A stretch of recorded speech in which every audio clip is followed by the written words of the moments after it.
Hi, everybody. Today's chapter is called Creating Variation Mutation of Clones.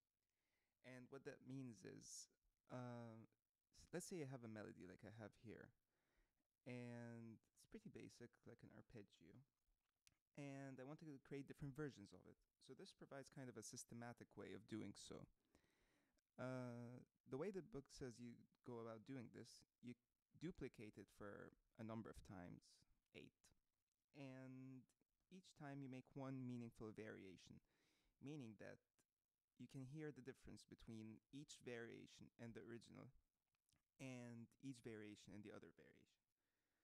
But let me give you a better idea of how this works if I play you like the song that I'm working on.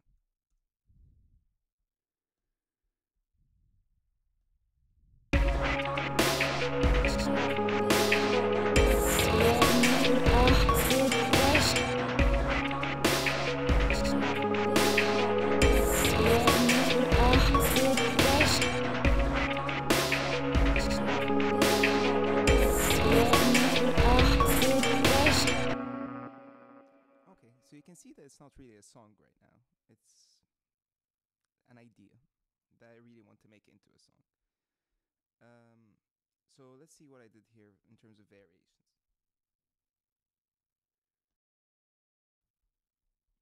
Okay, the main melody again, the one that I'm changing, is this one.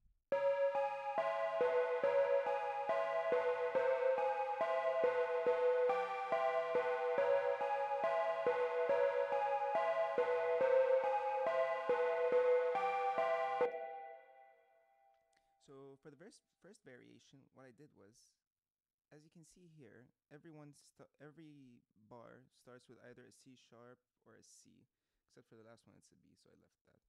And every third note is an E. So what I did is I switched them around. I made every C or C sharp an E, and vice versa. And this is what it sounded like.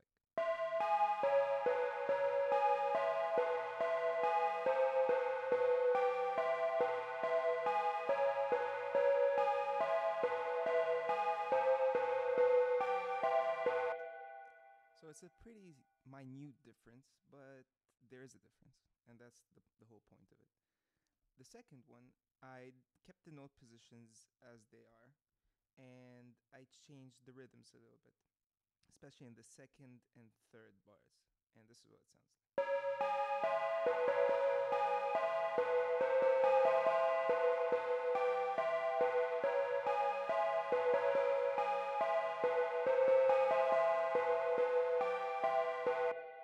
Okay. The next one is I bought every B. We can see here there's a B here. I bought every second one down an octave, and it sounds like this.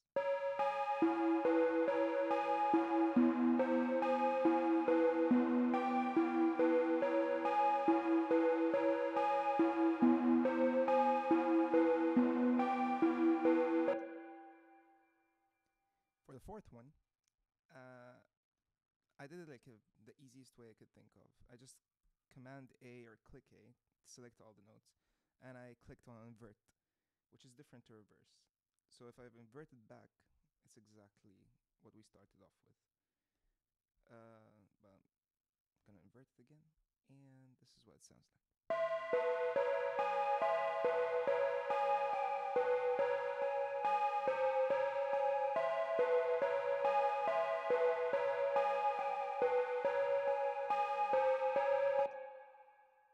I really like this one, to be honest, especially because of this part here and these high notes here. I mean, they would cut through the mix easily. And then I bought every. Oh, instead of changing the rhythm of the second and third bars, I did that to the first and fourth bars. So it's kind of the reverse of that one. And it sounds like this.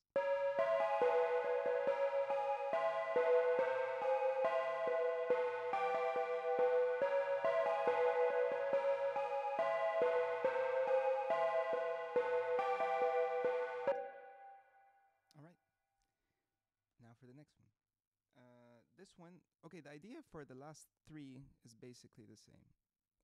Trying to get a bass line out of it, or the idea of a bass line. So what I did for the first one is I brought every first note down in every bar down an octave. So it sounds like this.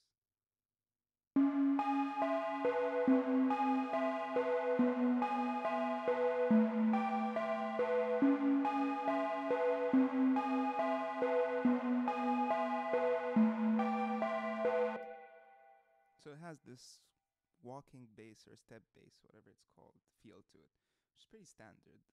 Um, and then for the next one, I did that with every last note. So it sounds like this.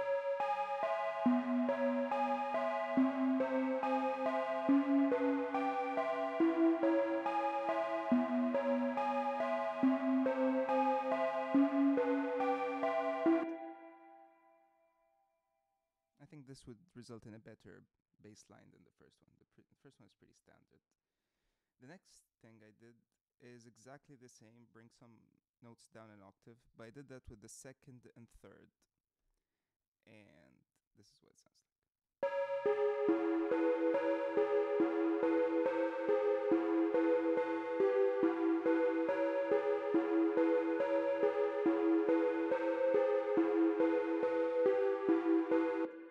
Actually, let's try bringing them down another octave. Let's see what it sounds now.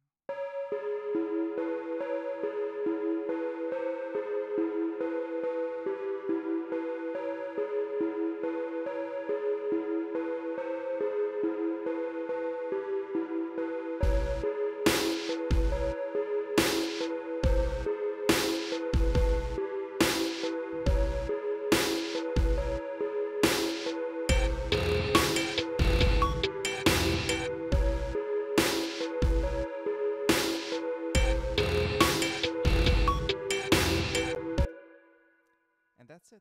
I guess the ones that I'll be using are the fourth, seventh, eighth, maybe one of the others. Let's see how the song progresses anyway. Alright, so I'll see you tomorrow.